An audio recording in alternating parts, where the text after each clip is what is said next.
बंधूंनो, मी सचिन काळे, कृषी पर्यवेक्षक।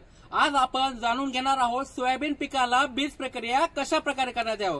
सोयाबीन हे विदर्भातील महत्त्वाचे तेलबिया पीक आहे। या पिकाला जर बीज प्रक्रिया उत्तम प्रकारे केली तर पिकापासून हमखास आपल्याला चांगले उत्पन्न भेटणार आहेत। बीज प्रक्रिया करताना आपण एफआयआर पद्धतीने बीज प्रक्रिया करणार आहोत। एफआयआर मध्ये पहिले फंगिसाइड, बुरशीनाशक, आय म्हणजे इन्सेक्टिसाइड कीटकनाशक आणि आर म्हणजे त्याला वापरणार आहे आपण रायझोबियम पीएसबी। त्याकरता आपण लिक्विड कन्सोर्शियम वापरलाय। चला आपण बीज प्रक्रियेला सुरुवात करूया। पहिले आपण वापरणार आहेत 2 किलो बियाणं घेतलं आहे। 2 किलो बियाण्याला आपण प्रति किलो बियाण्याला 2.5 ग्रॅम याप्रमाणे आपण 4 ते 5 ग्रॅम हे बुरशीनाशक वापरणार आहोत। बुरशीनाशकाचा वापर केल्यामुळे जमिनीतून उद्भवणाऱ्या रोगापासून हे पिकाचे आपल्याला संरक्षण होते। एकदा जर पिकामध्ये जमिनीतून रोग उद्भवला तर त्याला कुठलेही औषध वापरले तरी त्याचे कंट्रोल होत नाही। त्यानंतर आपण वापरणार आहोत हे कीटकनाशक। कीटकनाशक थॉक्झनचा जो कीटकनाशकाचा वापर आपण करत आहोत ह्याच्यामुळे सोयाबीन पिकावर जे खोडमाशी आणि चक्रीभुंगा या किडीपासून पिकाचे संरक्षण होणार आहे। शेतकरी बंधूंनो, एक लक्षात ठेवा, ह्या कीटकनाशकाचा वापर केल्यामुळे गेल्या 1 ते 2 वर्षांमध्ये मोठ्या प्रमाणात खोडमाशी आणि चक्रीभुंगामुळे पिकाचे जे नुकसान होत होते त्याचे रक्षण होणार आहे। ह्याच्याकरता थायमिथॉक्झाचा वापर आपल्याला करायचा आहे।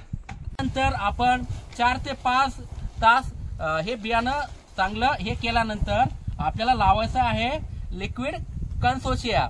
लिक्विड कन्सोर्शिया मध्ये एनपीके तिन्ही घटक आहेत। लिक्विड कन्सोर्शिया मधील ह्यातलं जे रायझोबियम आहे, रायझोबियम मुळे हवेतील नायट्रोजन 78% नायट्रोजन आहे हे पिकाला उपलब्ध होणार आहे।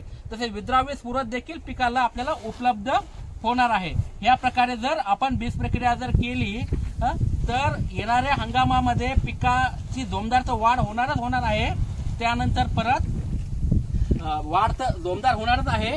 त्यानंतर परत एक रायझोबियम पीएसबीचा वापर केला तर पिकामध्ये जे सोयाबीन पिकावर गाठी आहेत, गाठीच्या प्रमाणावर नायट्रोजन मिळेल पिकाला, तसंच विद्राव्य स्फुरद देखील मिळेल।